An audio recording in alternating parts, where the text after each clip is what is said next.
A gente já conversou sobre os principais erros cometidos, né, na hora da escrita de uma dissertação. Então agora vamos pensar um pouco sobre algumas dicas para uma redação nota 10, ou melhor, uma redação nota 1000. Então vamos ver como seria uma boa estrutura textual dissertativa seguindo as normas da ABNT. Como todos já sabem, uma dissertação ela deve ser composta pela introdução, desenvolvimento, conclusão, sendo que introdução tem que ter de 4 a 6 linhas, desenvolvimento pode ter 2 parágrafos, contendo 8 a 12 linhas, e a conclusão de 4 a 6 linhas. Obrigatoriamente, eu preciso estar seguindo essa ordem, preciso ter essa quantidade de parágrafos. Eu não posso estar diminuindo o parágrafo de minha redação?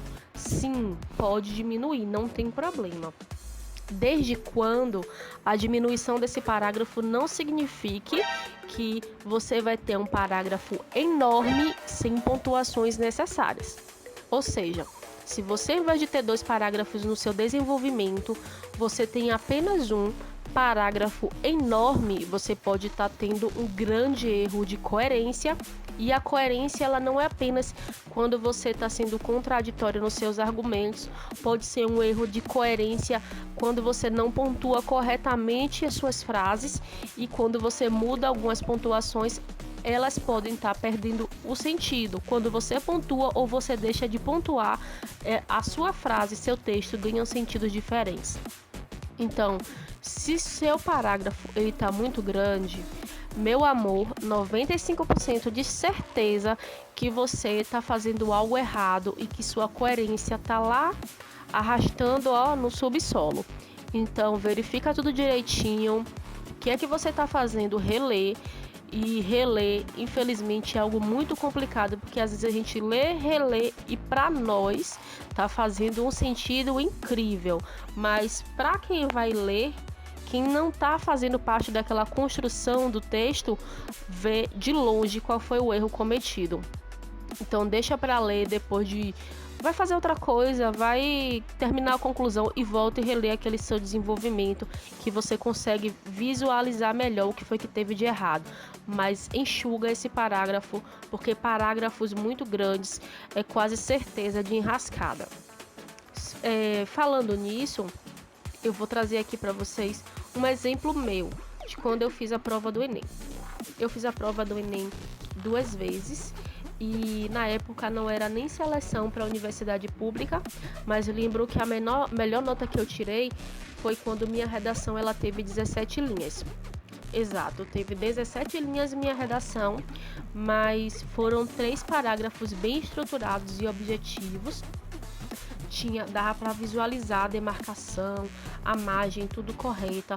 Fui muito objetiva em tudo que eu queria dizer, porque nem sempre muito quer dizer que é algo que vai estar legal, entendeu? Às vezes o menos é mais. Então, por isso, não se empolgue. Quando você tem aquele tema que é muito próximo a você, que foi o que aconteceu na minha primeira redação, era um tema que eu me empolguei bastante. Então eu queria sair falando sobre tudo que eu já tinha escutado, que eu já tinha lido, que eu sabia sobre, e ficou um texto enorme que quase ultrapassou a quantidade máxima de linhas permitidas.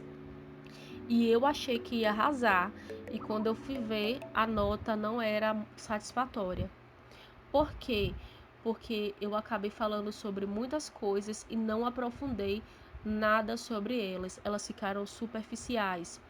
Ou seja, é impossível vocês aprofundarem sobre algo em 30 linhas, sobre tudo, na verdade, em 30 linhas. Então vocês escolhem algo específico, vê qual é o tema solicitado, especifica ao máximo aquilo, para vocês não cometerem o erro de estar trazendo vários subtemas e não estar aprofundando em nada, não estar dizendo nada com aquilo.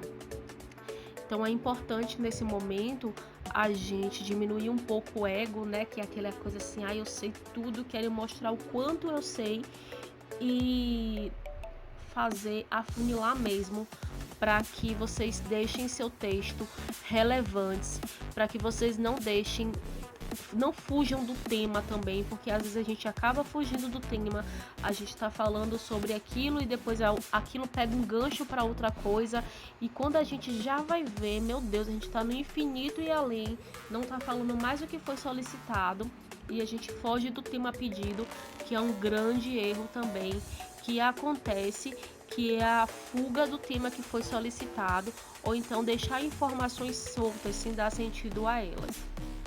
Veja o que é relevante para o seu texto, veja o que é relevante de acordo com o que foi solicitado, não sejam soberbos, então sejam mais simples, mais objetivos na hora da escrita, porque isso vai evitar inclusive que vocês mesmos se atrapalhem.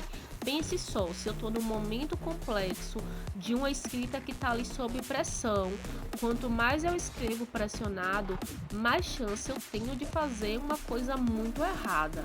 Então, bora enxugar isso aí, bora ser objetivo. Quando eu falo objetivo, não quero dizer que vocês vão deixar de argumentar.